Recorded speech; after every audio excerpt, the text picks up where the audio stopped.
Okay. And now बेटा, now जो है जब हम लोगों ने ये डिस्गाइज्ड वाला समझ में आ गया कि एग्जैक्टली जो लोग आते थे वर्क करने के लिए वो प्रॉपर वे में उनको कुछ टाइम के लिए जब टैक्सेस की वजह से और एग्रीकल्चर में ज़्यादा लोगों की इन्वॉल्वेशन की वजह से उनको काम नहीं मिलता था, कुछ टाइम के लिए जो बेकार बैठे रहते थे कि करें तो क्या करें, क्योंकि हमारा यहाँ पे अगर इंडिया की इंडस्ट्री में काम करेंगे तो उनको देना पड़ेगा टैक्स, ब्रिटेन के साथ काम कर नहीं सकते, तो कुछ टाइम के लिए जो है एग्रीकल्चर के काम को करने के लिए कुछ टाइम के लिए जो बेकार रहते थे तो वो कुछ टाइम के लिए जो फ्री रहते थे उसको कहते थे हम लोग फिक्शनल अनएम्प्लॉयमेंट, और डिस्गाइज का मतलब इनको जॉब ही नहीं मिलती थी। क्लियर इतना।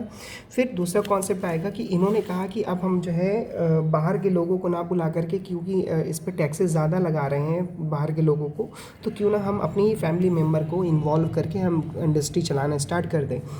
अब जब इन लोगों ने सारे के सारे फैमिली मेम्बर, बच्चे, अपनी वाइफ, अपने चाचा के लड़के, छोटे भाई के लड़के, सारे लोगों को इन्वॉल्व करके एक फैमिली के मेम्बर, जिसको जॉइंट फैमिली मेम्बर कहते हैं, मिल करके अगर काम करना स्टार्ट किया उन्होंने, तो यहाँ पे दो तरीके की मार्केट होती थी। एक होता है डोमेस्टिक मार्केट, जैसे इंडिया में ही सामान बेचना, एक होता है इंटरनेशनल मार्केट, इंडिया के बाहर अपने प्रोडक्ट को सोल्ड करना है।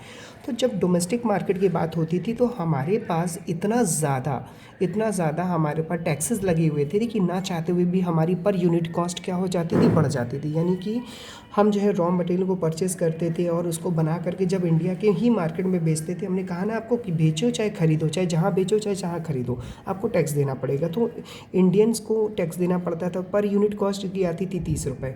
और जब ब्रिटिशर जब हमारे इंडिया में आकर के अपने प्रोडक्ट को बेचते थे तो वो जो है ना उनको टैक्स ही नहीं देना पड़ता था। इसलिए इनकी जो कॉस्ट आती थी वो सिर्फ आती थी कितनी, 20 रुपये। अब जो सामान 30 रुपये का हम बेचेंगे और बाहर की कंट्री के बंदे ब्रिटिशर आकर 20 रुपये का बेचेंगे तो कोई हमारा प्रोडक्ट तो खरीदेगा नहीं, क्योंकि आपको तो पता है कि लो प्राइस पर ज़्यादा डिमांड होती है। इस कंडीशन में हम जो है ना चाहते हुए भी हमारा जो है प्रोडक्ट अच्छा होने के बावजूद भी फिर भी हमारी प्राइस ज़्यादा होने की वजह से हमारा प्रोडक्ट मार्केट में नहीं बिकता था। और वो चाह कर, और जब वो देखते थे कि हमारी प्रोडक्ट की प्राइस जो है 30 रुपये, तो अपनी जानबूझ करके अपनी प्रॉफिट मार्जिन को थोड़ा कम करके अपने प्रॉफिट की अपने प्रोडक्ट की प्राइस को कम करके वो मार्केट में सामान बेचते थे। इससे क्या होता था, हमारा जो है प्रोडक्ट बिकता नहीं था। इस सिचुएशन को कहते हैं एंटी डंपिंग। क्या कहते हैं बेटा, एंटी डंपिंग मार्केटिंग, ठीक है ना, या एंटी डंपिंग प्राइस, अपनी जानबूझ के प्राइस को कम करके बेचना, ताकि हम मार्केट से क्या हो जाए, लेफ्ट कर जाए, हम मार्केट छोड़ के चले जाएं। तो ना चाहते हुए भी हम डोमेस्टिक मार्केट में प्रोडक्ट को अपने बेच नहीं पाते थे। ठीक है, हमने सोचा कि चलो भाई हम जो है इंटरनेशनल मार्केट में अपने प्रोडक्ट को बेचेंगे। जब हम इंटरनेशनल मार्केट में अपने प्रोडक्ट को बेचना स्टार्ट किया तो पता चला वहाँ पे एक्सपोर्ट ड्यूटी टैक्स हाई, हमारे ऊपर एक्सपोर्ट ड्यूटी टैक्स इतना ज़्यादा लग गया था, इतना ज़्यादा लग जाता था कि हम जो टैक्सेस देखते ही जो है दम निकल जाए। और दूसरी चीज़ जो है ब्रिटिशर को टैक्स देने की ज़रूरत ही ना पड़े।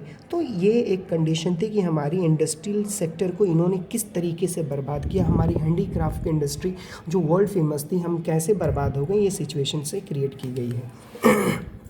इसमें थर्ड पॉइंट था high level of fractional and disguised unemployment, lack of capital goods. हमारे पर कैपिटल गुड्स था ही नहीं, क्योंकि हमने आपको बताया था, आपको याद होगा कंज्यूमर इक्विलिब्रियम में मैंने आपको बताया था there are two types of goods, capital goods and consumer goods. Capital goods those good which are created by the person, and finish goods यानी कि consumer good those good which are made by with the help of capital goods, यानी capital goods की help से जो हम goods बनाते हैं उसको कहते हैं कंज्यूमर गुड्स, ठीक है ना।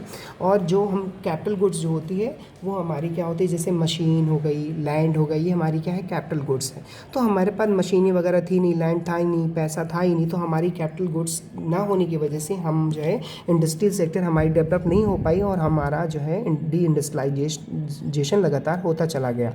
और लो लेवल ऑफ जीडीपी, हमारी जीडीपी भी कम होती चली गई। Change in pattern of demand, हमें पता ही नहीं था कि नया नया फैशन क्या है, नया नया पैटर्न क्या है, नया डिमांड क्या है, वो भी चीज़ ना मालूम होने की वजह से हमारा जो है हम मार्केट से जो है बाहर निकलते चले गए। और लास्ट में limited rate of public sector, और हमें जो है ना limited role of public sector, हम पब्लिक सेक्टर के रोल को लिमिटेड कर दिया गया।